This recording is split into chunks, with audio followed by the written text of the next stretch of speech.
Hi guys, this is a quick video tutorial to all the basic beginner chords that you need to know before you start playing guitar. And before I begin this video, I like a few notations that you should know. I mean, the thinnest string, that is the bottom string, this will be known as string number 1. This string is string number 1. This is number 2. This is number 3, number 4, 5, number 6. So this notation is going to be followed in all the whole video, and I mean, you all must be knowing how to hold a guitar. Basically, you wrap your fingers around the neck of the guitar. This whole thing is known as the neck. These are the strings and these are the frets.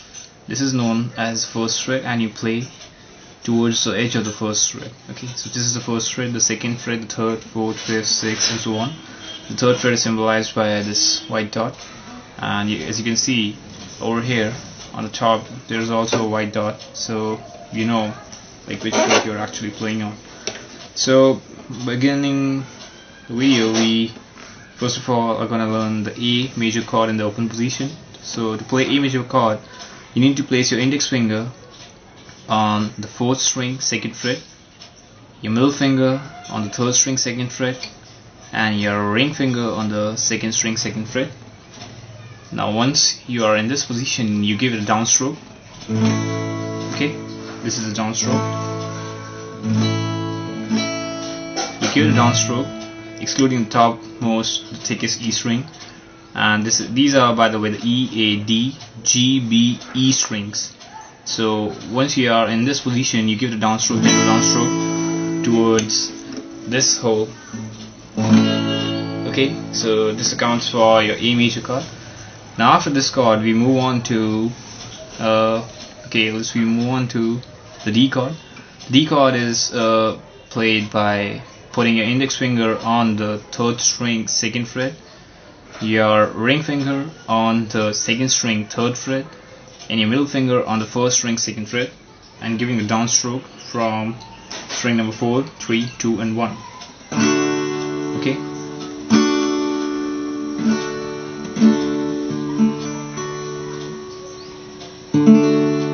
So this is your D chord, and after this chord you move on to the G chord, which is more like a complex chord for the beginners. I mean, the way I play it by placing my pinky finger on the 1st string 3rd fret, and my ring finger goes on to the 2nd string 3rd fret.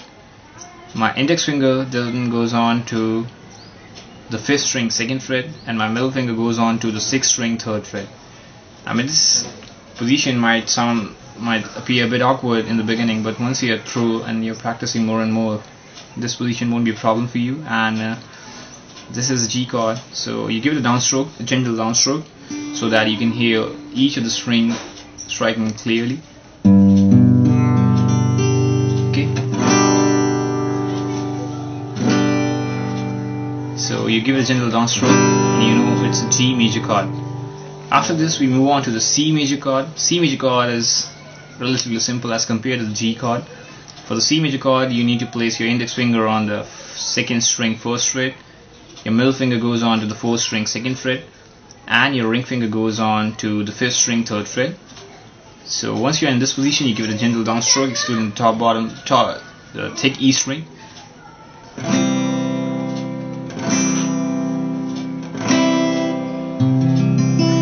Okay.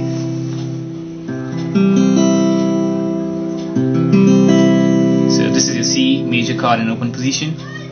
And once you are in this position, you can go on to A minor relatively easily. What you need to do is you need to lift your ring finger and place it on string number 3, fret number 2, the 3rd string 2nd fret. You move it on from the 5th string 3rd fret to the 3rd string 2nd fret, and you give it a gentle downstroke.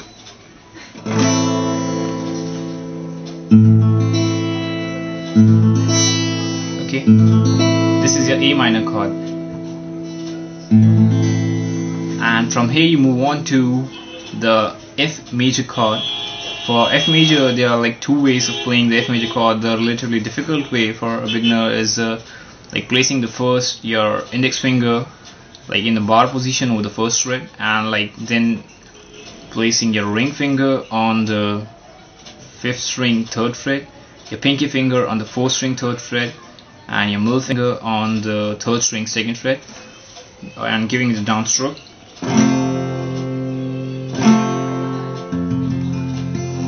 Okay, but this kind of position is relatively difficult for a beginner, so what you can do is you can lift off this index finger from the bar position, keep all these 3 fingers in the same position, and place the index finger onto the 2nd string 1st fret. Okay,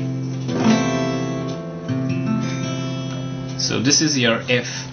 So how you make a switch? You usually are going to switch between the C, A minor, F, G. So once you're going from F to G, what you can do is you can literally, like, this is F, and you can just move your middle finger to the 5th string fret number 2 and your ring finger to the 6th string fret number 3. It's gonna sound almost like a G chord, and it's relatively easy to switch, or otherwise you can go the traditional way like this.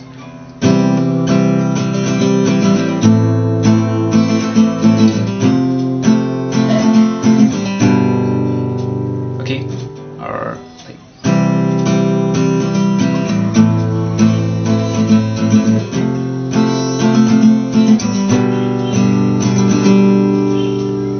now, a lot of people have different playing styles. I mean, for example, someone might suggest that your thumb should not be popping up out of the neck, but yeah, it depends on the way you're playing it. I mean, you might be playing it like this, like this, like this, hidden, but the best way that, like, the way I learned was like my thumb was always popping up, so it really isn't a problem once you are through your chords.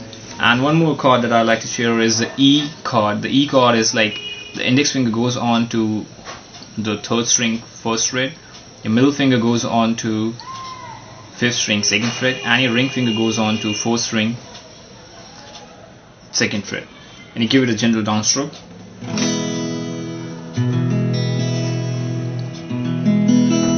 Okay, so this is your E chord, and if you lift off your index finger from its position of 3rd string 1st fret and you give it a gentle downstroke, again it's E minor. Okay, this is E, this is E minor. The basic difference between the major chords and the minor chords is that, like, major chords like they sound a bit happy. Like, for example, your D chord is, A chord is like this, and if you turn it to a minor chord, it sounds a bit grumpy and sad. So, like, the major chords are happy chords and the minor chords are a bit on a sad tune. So, I mean, this sums up the whole chord things that a beginner should be basically knowing in the first few months. I mean, you can move on to the bar chords in the next level or the variations of these chords, but yeah, this basically sums up. And if you know how to play these chords, then I'm pretty much sure that you are gonna be able to play most of the songs that are out there. And in my next video, I'm going to cover the strumming patterns that are, like, mostly used in the songs. So I hope this video helped.